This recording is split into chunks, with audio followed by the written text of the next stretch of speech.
Hello, everybody. Welcome to Mish Productions. I'm here with Coach Vetter, and I'm your host, Logan Mish. All right, Mhm.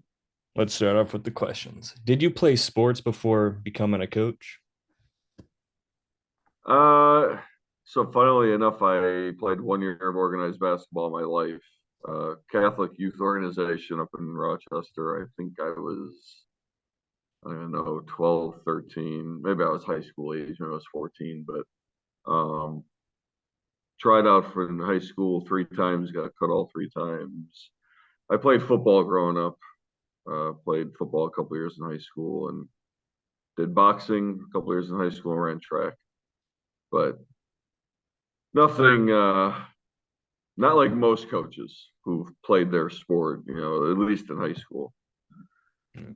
So one year your sport. That's it. Yeah, 1 year of my sport, yeah. But baseball and football were my things growing up. And what made you choose basketball?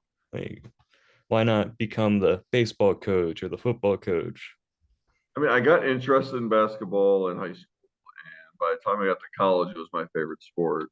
I lived at the rec center when I was in Alabama and played all the time. And uh, when I started coaching, I knew more about baseball than basketball. And I did coach JV baseball for a year.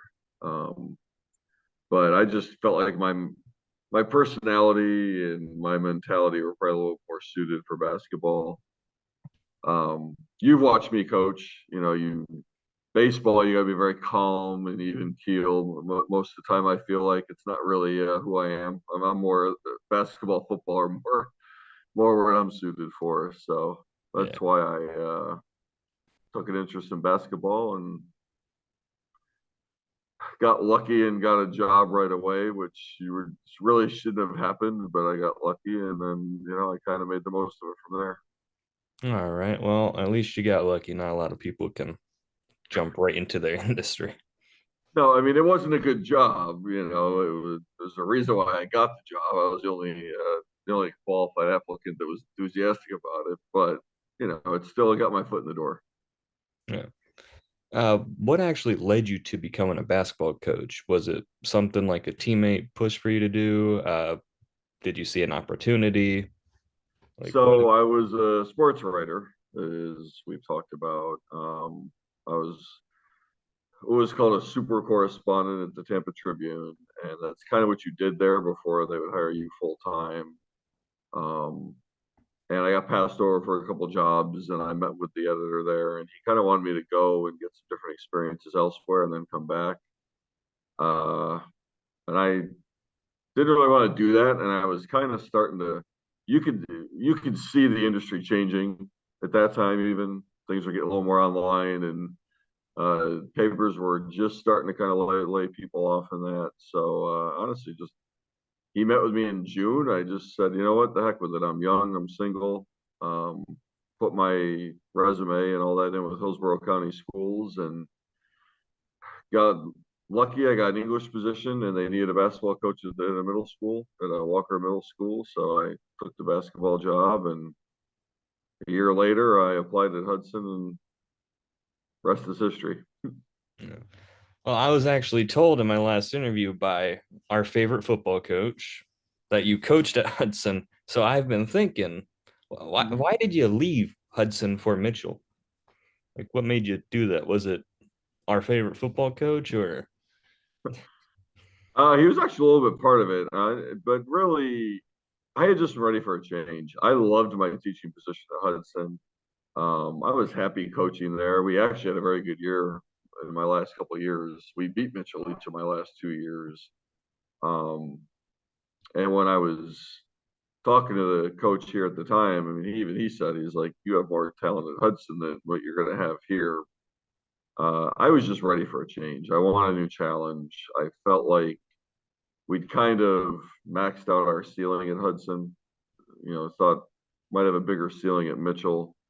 Um, the football coach also helped because when you go somewhere, having a coach that's willing to work with the other sports is important. That job, you go to some places and the football coach doesn't really let his guys do many other sports in the off season and that. They'll all tell you they do, but in Logan, or it doesn't really happen in a lot of places, honestly. So that was definitely a factor. And we had moved down this way. We were in Spring Hill. We had moved about 10 minutes from Mitchell a couple of years before that. So it was just time. Yeah. I can understand. You get bored, you want to go do a new challenge, or Yeah, I just really. I mean, want the to coaching challenge. part was kind of yeah, it was kind of getting boring, and it it was the right. It was a good time. My best player was a senior at the time when I left. We had a good JV coach in place that could take over the program, so I felt like I was leaving Hudson in a good spot as well, which was important to me as I care about that program. Do you Um, think that they're living up to your standards now, or do you think that Hudson has? well, Oh, unfortunately, that coach a couple months later, his wife got a job in Massachusetts and he moved. nah, So yeah, then they ended up with I think 5 coaches that first year. So 5? yeah, Oh, wow. yeah. So Well, at least I know what's going to happen to Mitchell when you retire. no. This is a Oh different no, this is a different place. going to go through 10 coaches. No, no. Let's hope not. It'll go a lot smoother with this one. Yeah, hopefully, I'm always rooting for the team. All right. So you've been a coach for a while. You've seen a lot of things. You've certainly made changes along the way. Do you Could you say like what some of the major changes to your coaching style would be? Um, I mean, I started from scratch, not knowing anything. So I could give you a lot there, but I'll say this. Everyone has learned the X's and O's and how to run a practice and all that stuff. I think the big thing for me was learning the value of the relationships in the job. I think that's the part that fans don't really understand and media doesn't really understand. And until you're in it, I don't think you have a full understanding just how important the relationships with your players are. Um, I had an assistant a long time ago that kind of taught me that. And once you start to value those relationships, put the time into the kids and get to know them outside of the sport, and they see that you love them and care about them, it really changes your program.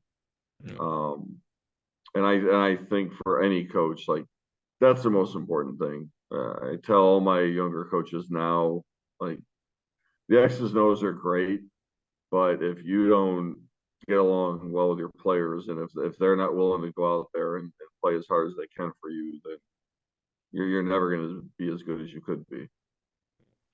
Did you ever have to like get rid of either a player or a coach because of a trait that they brought to the team? Oh yeah. Geez, um, didn't bring my JV coach back at Hudson. I think after 2 years. Um, and then I think that's the only time I've had to do that with a coach. There's been times when I've had a coach leave and I was happy they left. Players, yeah, that happens honestly quite often.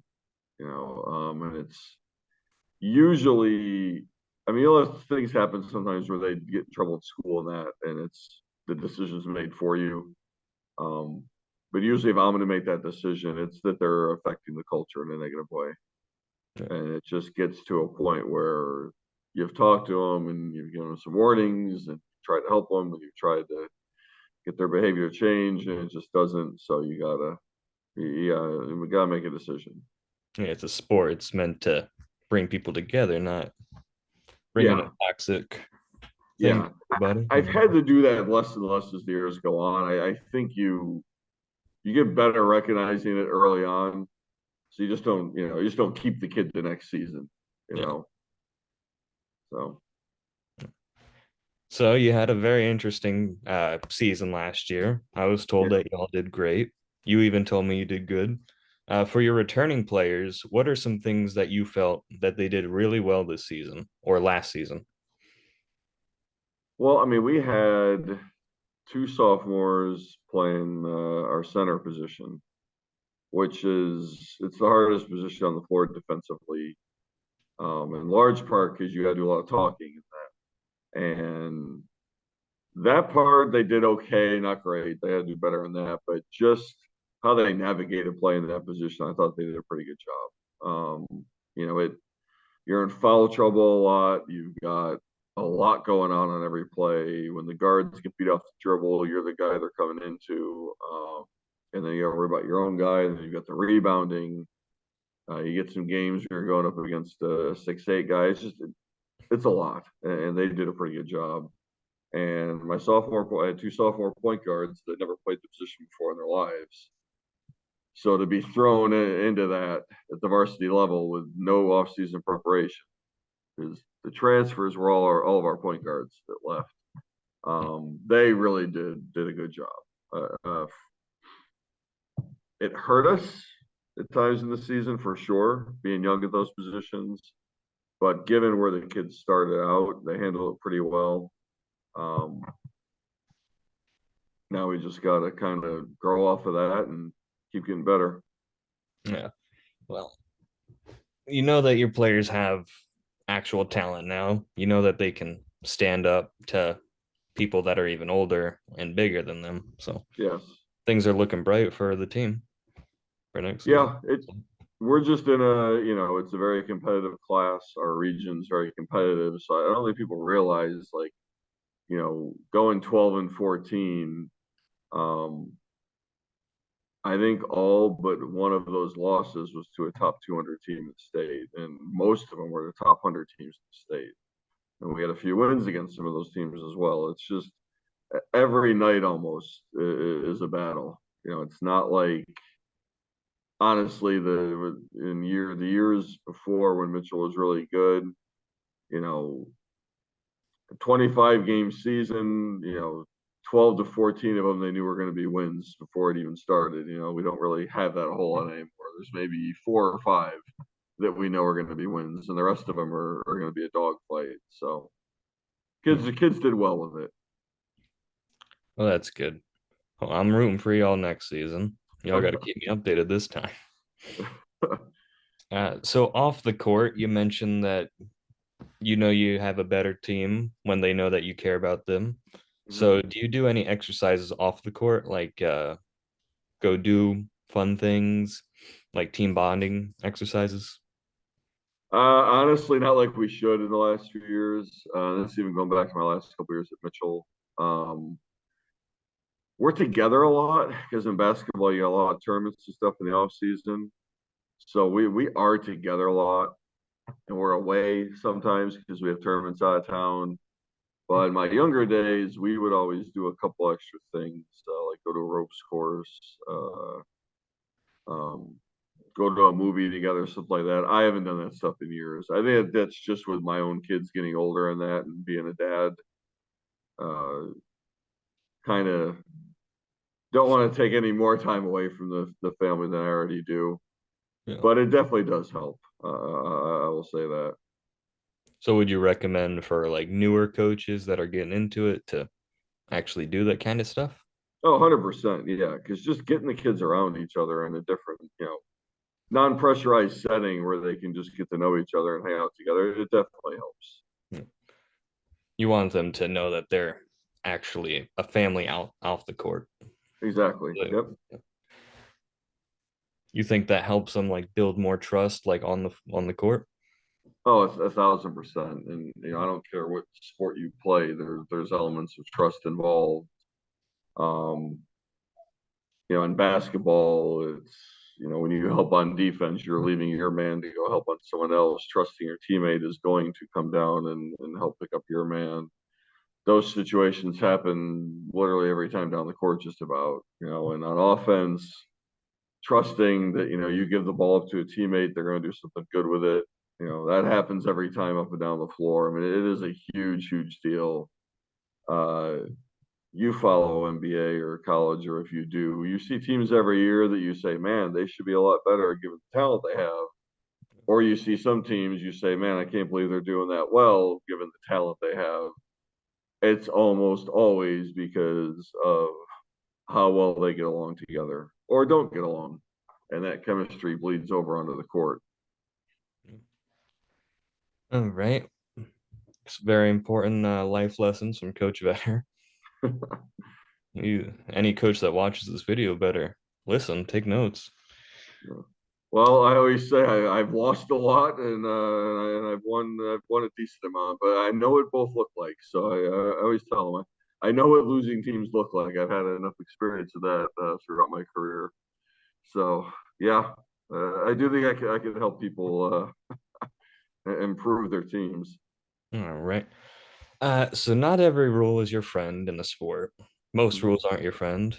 If you could change any rule in basketball, what rule would that be? You mean specifically like on the court rule during the game, or On the court rule during the game, yes, sir. I'd have a shot clock in Florida, and it would be 24 seconds to match the NBA. I hate that there's no shot clock. It just to me it allows lesser coaches to do well. Because I think for your team to be efficient and get good shots quickly, there's coaching involved in that, and how you do train your players.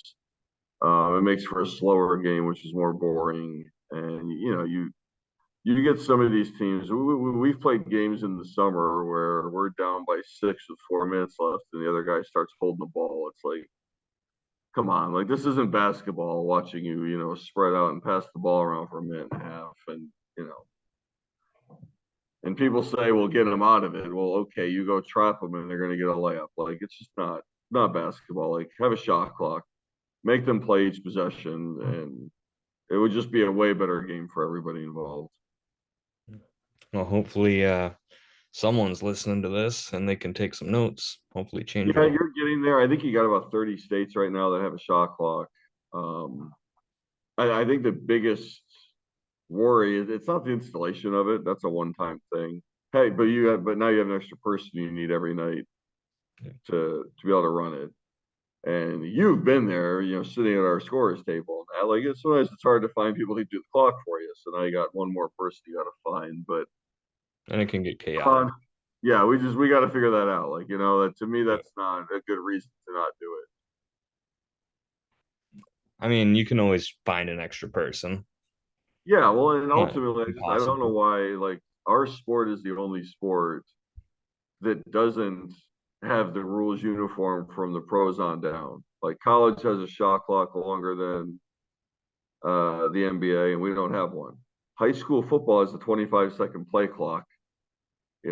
College football, I think it's the same thing. I think NFL, same thing. Like if high school football coaches can get their plays in at the same speed that an NFL coach then we can expect our kids to get shots off in the same amount of time an NBA team does.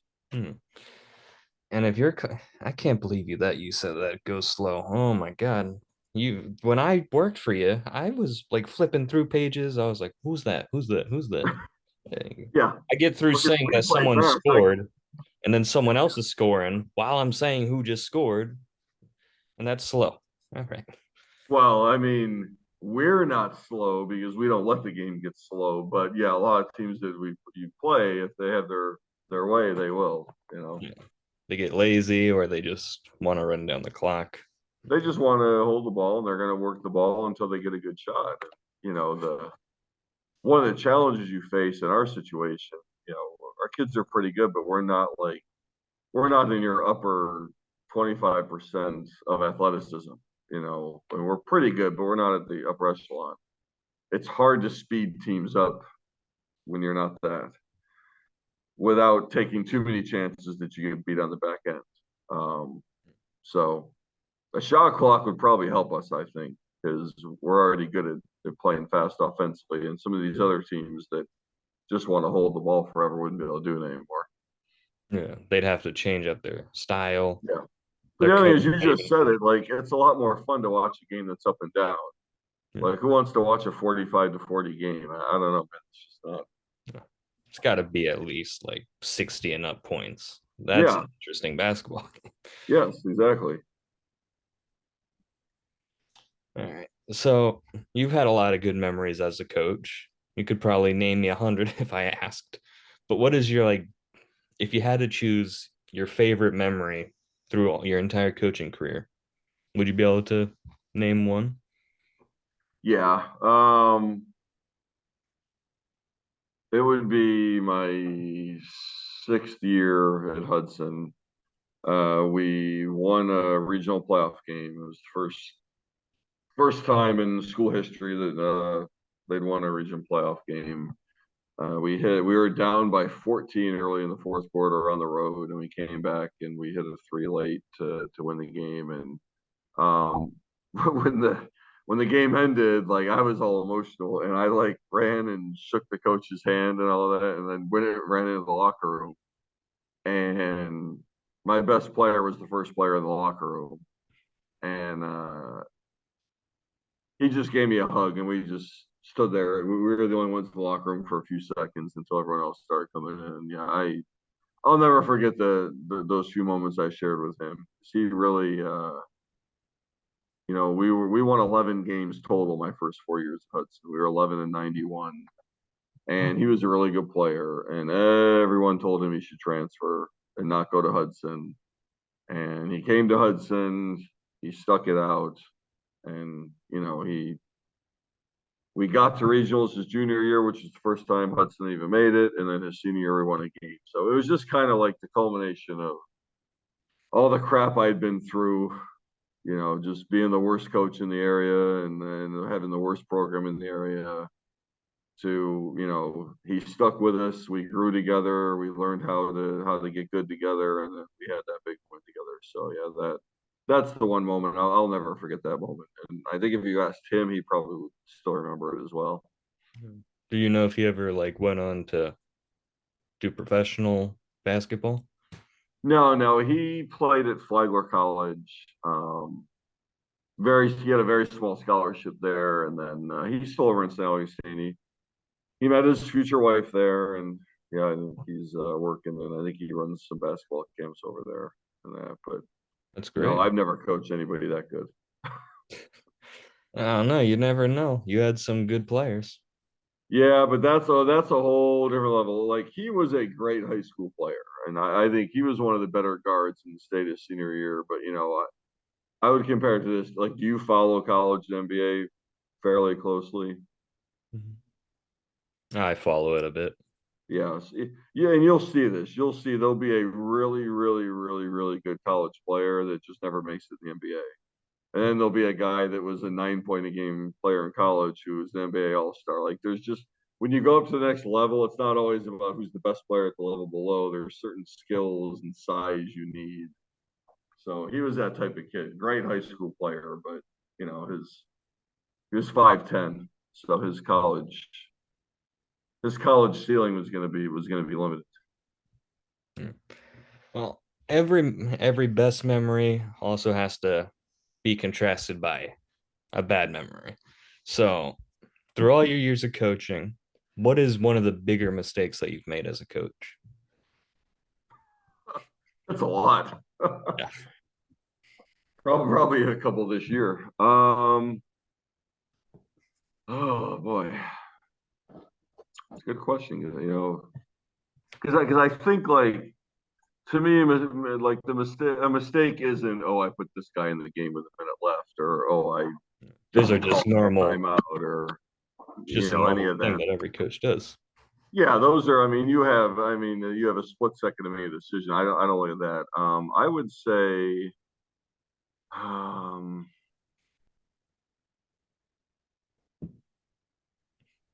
I'll say this: a mistake that helped me learn a lot. I had a kid years ago at Hudson, and he wasn't very good. I think he only made our team a couple times, and then we didn't keep him on varsity if I remember. But anyway, he came to me early in his career. I don't know. I don't remember the exact specifics of the conversation, but he mentioned wanting to play in college, and I think I said something like, basically, you're never going to be a college player. You're not that good. You're not. And even though what I said was true. I mean, one of my assistants at the time said to me, like, why? He's like, why would you tell a kid that? Like, why would you? He's 14, 15 years old. He just crushes dreams right there. Like, even if he doesn't end up being that, you know, why tell a kid that? So that's one I remember because it really taught me a good lesson, about there was many better ways to handle that situation. Um, if I were thinking about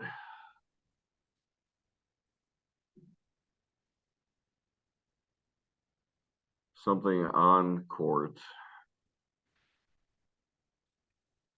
because early in my career I was very abrasive, and that's always my negative is when I'm too negatively emotional. But um,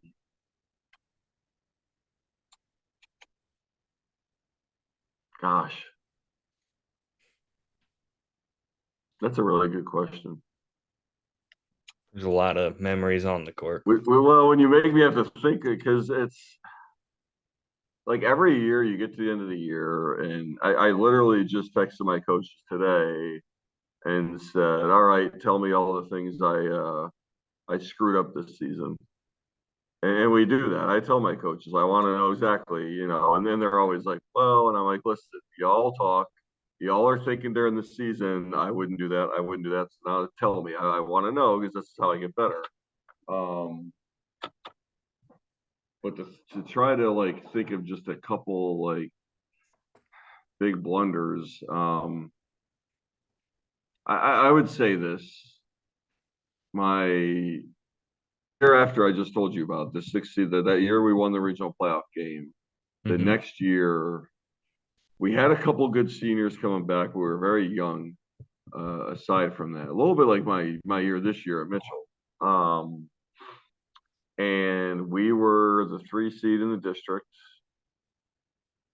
Mitchell was 2, and oh gosh, who was the 1 seed? Ridgewood, I think, was the 1 seed when they were still around. Ridgewood was always good at that time. We were playing Anclote. It was their first year as a school. We beat them by 25 and 32 in the regular season. They were the 6 seed, last place, and they beat us in the district quarterfinal game. And I remember them chanting, and Claude as they were walking down to their locker room after he was at Ridgewood. You're on opposite corridors walking to your locker room, and you could hear them. There's Yeah. a wrestling room, and you're on walk on either sides of the wrestling room, and we could hear them through the wrestling room. It was awful, but uh, there wasn't necessarily one mistake that game, but I think just that team laying the egg like it did, that comes back on coaching too. I mean, I think as some of it was my seniors, they just weren't engaged the same way all season that the last couple of classes had been. But um, that was my first time as a coach where, like, we lost the game. There's no way we should lose. Yeah. You know, It's like a literally cinematic the first loss. time, because early in my career we were so bad we should lose every game, and then once we got good, we won the games we should. That was the first time that it was like, wow, now what do I do? Um, and that honestly, that's kind of what this year felt like. We lost our playoff game to Springstead, and not that they weren't good. I mean, they beat us. We split during the regular season, but we played a terrible game, and that comes back on the coach some too. Um, which is why that was my first question to my coaches this offseason is, all right, what did I do wrong? And then that's what we did that year too. So the good news is we won the next 2 district championships after that loss. So hopefully that happens again.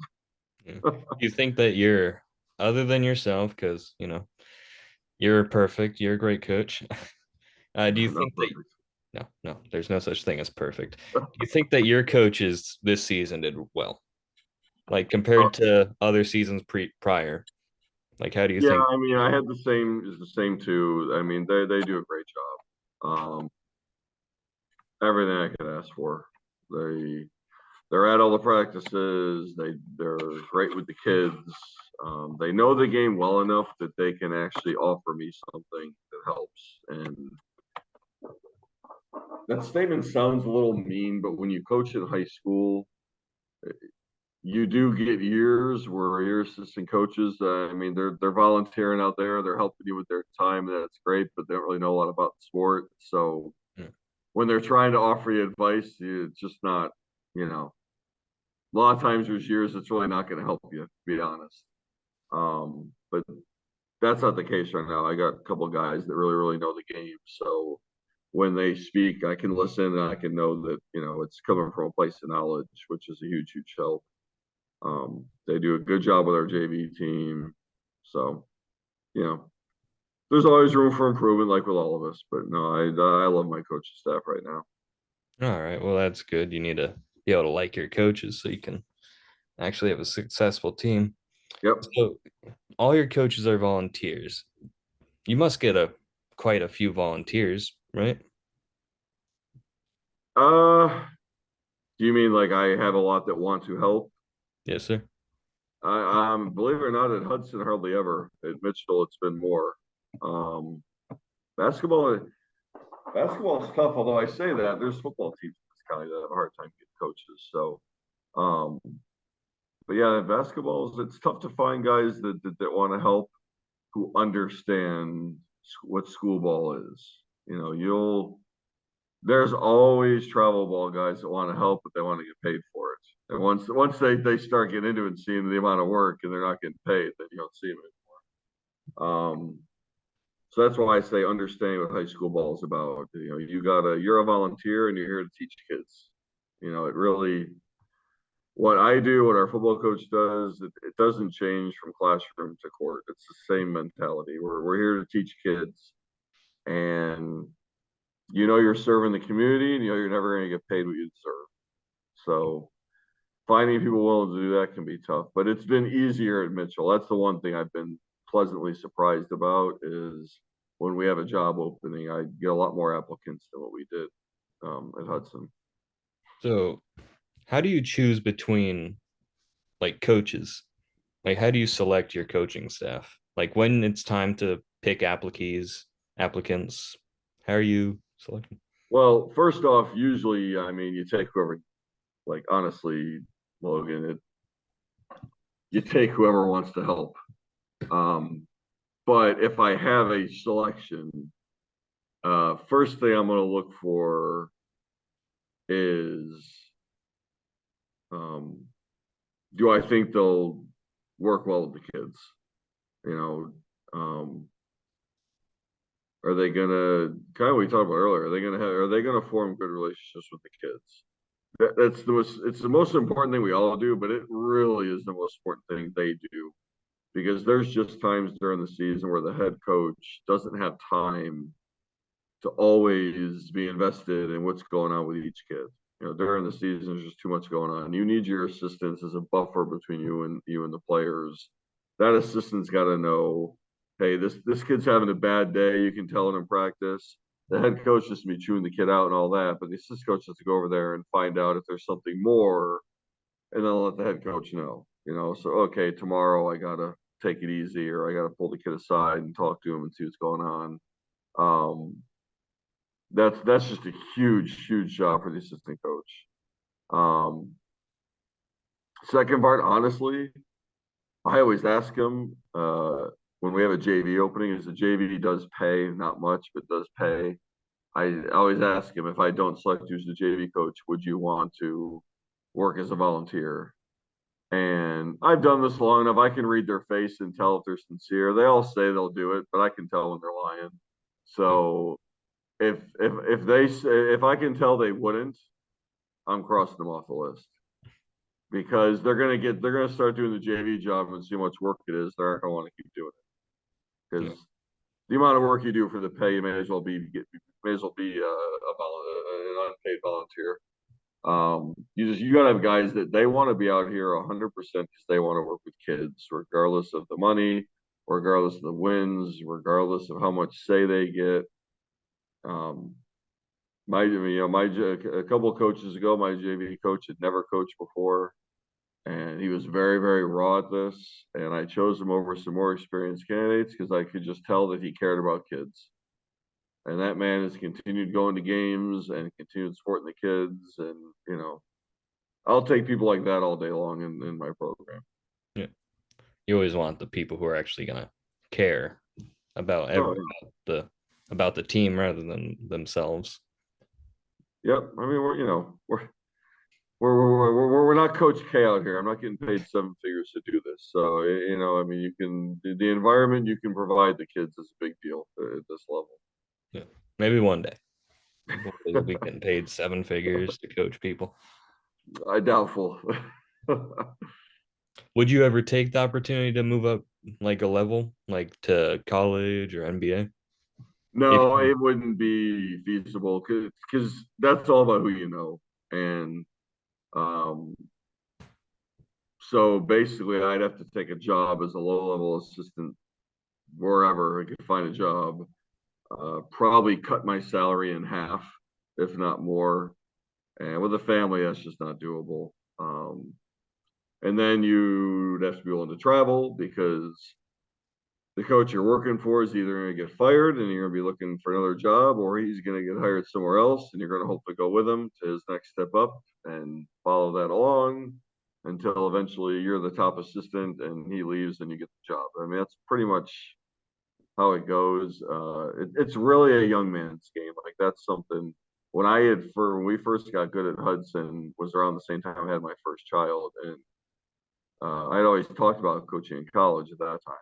And Mhm. my wife sat down with me when she was ready. She said, "Okay, I'm ready to have kids. You want to do this college thing? Now's the time to get moving on it," because she knew what it was going to entail. I was happy at the time. I was happy teaching, happy with high school. And the more I thought about it and the more I talked to college coaches, I said, no, it's not going to be for me. I've talked to many college coaches who tell me they were happier coaching high school than they are in college. Yeah. Oh, it's all up to like either what you prefer. Like if you prefer being on the spotlight, probably college level is the best. But if you actually care about, I don't know how to word this. Like, No, I know you. I know you mean. It's more. This is more just being a teacher and being with the kids and all that. And for some college coaches, like once you get it, it's like anything. Well, now you're making six figures at most jobs. You know, you and your wife and your family get used to that income. It's hard to give it up. yeah, So even though they might like to coach high school better, now they've kind of put themselves in a different income bracket. But I was working an elite camp at a college years ago. It's really when I made the decision. And coach, there's a great guy. I still communicate with him every now and then. He's not there anymore, but there was like a coach's social, and his wife was pregnant and she was bedridden. She was getting close to her due date, and he said to me because I was talking to him about that coaching college, and he's like, well, my wife's home right now in bed and can't get up, but I'm here with you guys. yeah, And what he was saying is like that's what I have to do as a college coach, like, and that kind of hit me like, yeah, I don't want to do that. No offense, people do, but I had a dad that was home with me all the time, and I wanted to kind of be able to do that with my kids. So yeah. Uh, so next up, for any parents or players in that matter contemplating joining the team, do you prefer that parents like discipline their kids by not letting them come to practice, or do you prefer that the parents tell you that their kid did some messed up thing and then you'll just punish them on the court? you'd always rather have them at practice, always. Um, and for the simple reason that when they're not there, that hurts everybody. That doesn't just affect that kid. You never blame a parent for doing it. And the one thing about being a teacher is we deal with enough kids who have no guidance or discipline at home. So you're never going to be upset when they have that at home. But yeah, you'd much rather it be at practice and you deal with it. And then you can still have them there to get done what you need to get done. For the same reasons we talked about earlier, building the chemistry and the trust and all that is half of that's done just by being together every day. So when they're not there, you don't get that. And then it forces other people to have to play a different position at that practice that they might not even ever play in a game. And, it throws things off a lot. Like one of the things you have to do when you take a new job, it's one of the first battles you play as a coach is getting everybody to show up to practice every day. You find a team that won 3 games last season, I'll guarantee you that they don't have their guys to practice every game or every day. You know, so that is like that's just like the price of admission to start to get good is everyone needs to be there every day. You don't have that, you'll never have a good program. For any coaches contemplating like becoming a high school coach, are there any words of wisdom you got for them? Something that you haven't said during this interview?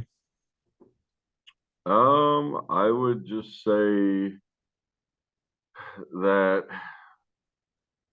always be learning and always stay humble because you know we had a run there at Hudson. We made the regional playoffs 4 times in 5 years at a school that had never done it in the 30 whatever years before that. I think at the time we were one of only 6 teams in the greater Tampa area that had been 4 out of the 5 years, 6 public schools. And I'm including Citrus, Hernando, Pasco, Hillsborough, Pinellas, Polk County. I mean, it was a wide range. I did a little research on it. I was there at the time. And that ended with 2012, and I haven't been back since. Yeah, right. uh, which is why I say the stay humble part, because the game will humble you, unless you just get lucky and you're somewhere that always has great athletes. But and then keep learning. Always keep learning, always keep evolving. We can always do better. And I think if coaches do those 2 things, they're off to a pretty good start. Yeah. It's you start to have ego and it starts to be about you and you start thinking when you have a good season it's because of you and you let a lot of that stuff creep in, you're gonna find out a hard lesson at some point. Yeah. All right. Well, I think I have one more question for you, and it's relating to our favorite people, the refs. How do you feel like on the court? How do you feel how your relationship goes with the referees? Like on average? I'd say it's very good. Having coached this long in the area definitely helps. They get to know how you are, you know. Um, I have a very deep voice. I have a very loud voice. It carries across the gym. Uh, Could have been an announcer. yeah, yeah. So when I yell at a ref, I think that they definitely need a thick skin because the one thing about basketball, as opposed to like football, soccer, some other sports, like everyone's right there. If I yell at a ref, everyone in the stands can hear me doing it. And he knows that too, right? It creates a different dynamic between the coach and the ref than say football, where our favorite coach can be 15 yards out on the field screaming at them and no one in the stands hears it. It's a different for the ref. It is definitely a different thing. So I think the guys in the area, they know me. They know I'm going to have one good outburst in a game, and they kind of know at that point to walk over and, all right, coach, we good? And I know too. That's him telling me I'm going to get teed up if I do it again. And yep, we're good, and that's it. And I think as long as you kind of have that understanding with them, they know how you are, and you know when to stop. You have a very good relationship with them. They're not going to expect you to never yell. Also, I know the refs always say how much they like coming to Mitchell. My assistants do a great job. We always get them water when they get there. We go get them water at halftime. We always get them what they need. If fans are getting on them, we have our admin remove the fans right away. Like I think we help create a better environment for the rest of our games. And I've had them tell me that. So Do you that's think good. like do you think the refs like in away games, do you think that they're ever against you? Have you ever thought that a referee was against you? Yes, you do, but not in the way of, oh, I don't like this guy, so I'm gonna stick it to him.